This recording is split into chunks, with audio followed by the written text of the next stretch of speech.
Bonjour à tous, aujourd'hui on se retrouve pour une présentation de minéraux divers et variés, des dioptases, des mimétites et des minéraux assez rares également que nous allons voir petit à petit. Comme d'habitude, vous retrouverez tous les liens en description, que ce soit le lien vers le site pour commander toutes les pierres, le lien vers la chaîne YouTube principale qui explique le métier.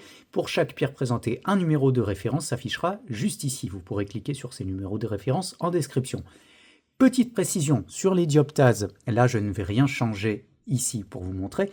La couleur n'est jamais bien rendue en caméra, c'est un minéral qui est très difficilement captable en caméra. Donc pendant la présentation de ces dioptases, vous verrez que mes mains auront une drôle de couleur parce que je vais refaire la colorimétrie pour que la couleur soit le plus fidèle au naturel. Voilà, donc normal, si vous voyez mes doigts un petit peu flashy ou orange, c'est parce que j'ai changé la couleur. Vous savez que je fais souvent ça quand il faut vous rendre une couleur un peu plus naturelle. Voilà, je crois que tout est dit. On est parti. Et on commence tout de suite avec une petite merveille. Une magnétite de taille conséquente qui vient de Mongolie intérieure. Alors vous pourrez chercher un petit peu sur le net, c'est très rare de trouver des magnétites aussi grosses.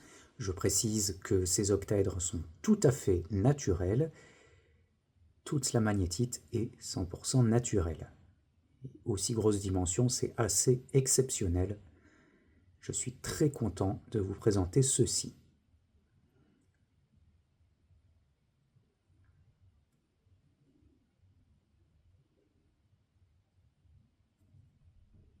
Voilà, je la montre assez longtemps parce que c'est exceptionnel comme pièce.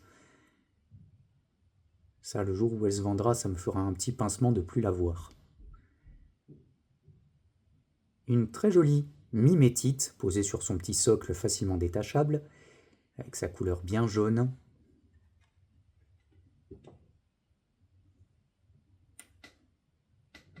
Bien brillante. Une jolie cristallisation.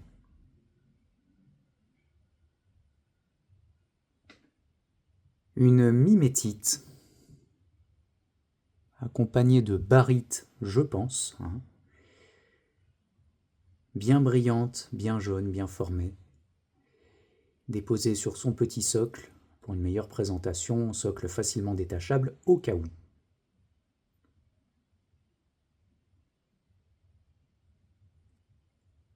Une mimétite qui, comme pas mal de mimétites, ressemble énormément à la pyromorphite. On peut voir la différence avec la forme des cristaux et la couleur qui tire un peu plus vers le jaune. Celle-ci a des cristaux un petit peu partout à observer et assez brillante, hein. Vous le voyez déjà en caméra que ça brille pas mal, hein. Une dioptase de très jolie qualité, accompagnée d'une très jolie calcite bien blanche. Et vous allez le voir, je vais passer en mode nocturne, puisque ça réagit aux UV courts. Alors attention, UV courts uniquement, pas les UV longs, mais ça réagit de mille feux. Et la réaction est bien sûr plus intense au naturel qu'en caméra, avec un très très beau orange flashy, très appréciable. Et la dioptase est vraiment toute mignonne. Posée sur son petit socle facilement détachable. Une dioptase. Oula, un petit cheveu, je reprends. Une dioptase avec de gros cristaux bien brillants. Souvent, les dioptases qu'on trouve en ce moment sont assez mates, je trouve. Là, celle-ci est bien brillante, bien conservée.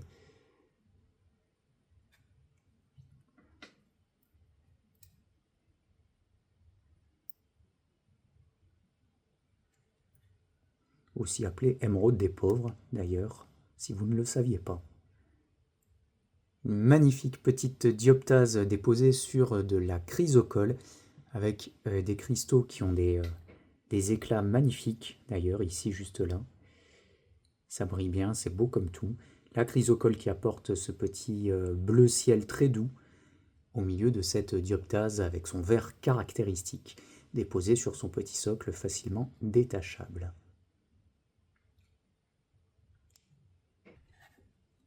Une petite dioptase posée sur son socle facilement détachable, toute mignonne.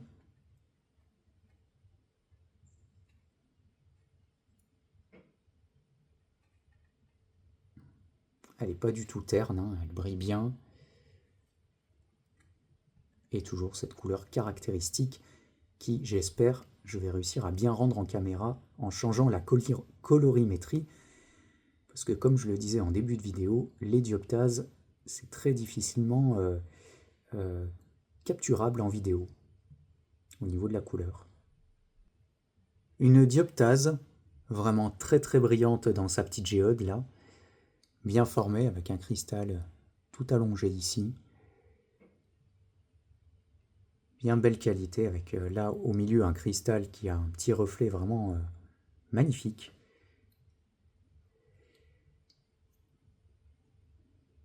Ça, c'est tout mignon. Une dioptase, toujours aussi brillante, autant que celle que j'ai présentée juste avant. Les cristaux sont bien intacts, ils ne sont pas ternes. Une jolie petite géode à l'intérieur ici. Et posée sur son petit socle facilement détachable.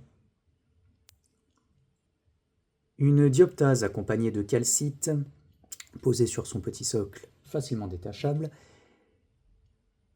Déjà la dioptase est très mignonne, avec de fins cristaux, bien brillants, bien nets. Il n'y a pas de choc sur la pierre. Et la calcite, on va passer en mode nuit, réagit aux UV courts. Attention, UV court, pas UV long. Si vous avez des UV longs, ça ne marchera pas. Ça réagit bien dans les oranges. Ça donne un effet magnifique.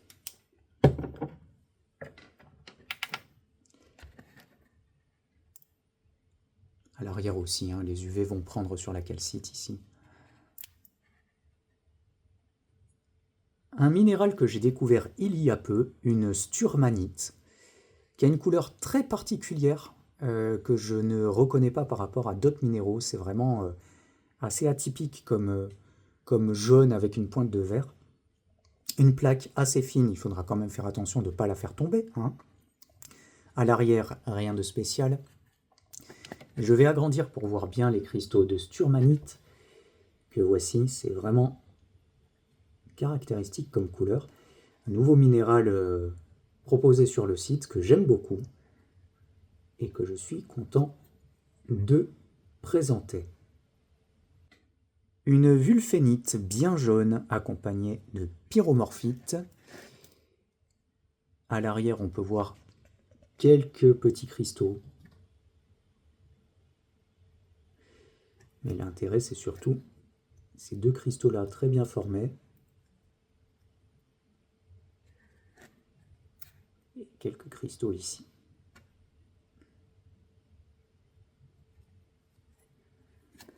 Ça fait un joli contraste avec la gangue qui est marron. Une anabergite.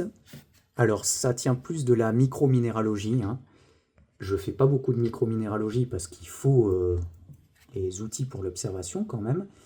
Mais je voulais présenter cette anabergite déjà parce que sa couleur vert pomme assez particulière m'a tapé dans l'œil et que ça faisait aussi un nouveau minéral à présenter. Donc même si ça reste du petit, je suis content de pouvoir proposer ce type de pierre qui sort un petit peu de l'ordinaire. On arrive à un minéral très simple mais que je trouve magnifique. Celui-ci, très sincèrement, s'il ne se vend pas dans les 2 mois, on va dire, je crois que je vais le garder. C'est un simple quartz avec de la muscovite, donc une variété de mica. Mais regardez-moi ce mica, cette rose de mica. Elle est magnifique, elle est parfaite, je trouve. Ça, c'est vraiment magnifique. L'ensemble est très joli, mais alors cette rose-là, regardez-moi ça comme c'est beau. Ça, je trouve ça top, top. C'est vraiment mignon. Et pour finir, Une rhodochrosite qui va venir d'un endroit un peu moins connu pour ce type de minéral, l'Afrique du Sud. On peut en retrouver en Argentine, aux USA, on peut en retrouver un petit peu partout, dans des pays beaucoup plus connus pour ça, la Bulgarie aussi. Et ici, c'en est une d'Afrique du Sud. Je ne savais pas, je ne connaissais pas. Donc je suis content de vous présenter une autre provenance pour la rhodochrosite. Comme toutes les rhodochrosites, ça reste des pierres qui sont pas non plus extrêmement accessibles. Hein. Là, on est sur 90 € sur cette pierre-là. Mais pour ceux qui aiment cette pierre, ça fait une nouvelle provenance. Et franchement, je la trouve toute douce, toute mignonne, dans sa petite géode toute belle. Et ça fait un très beau contraste avec cette gangue bien sombre.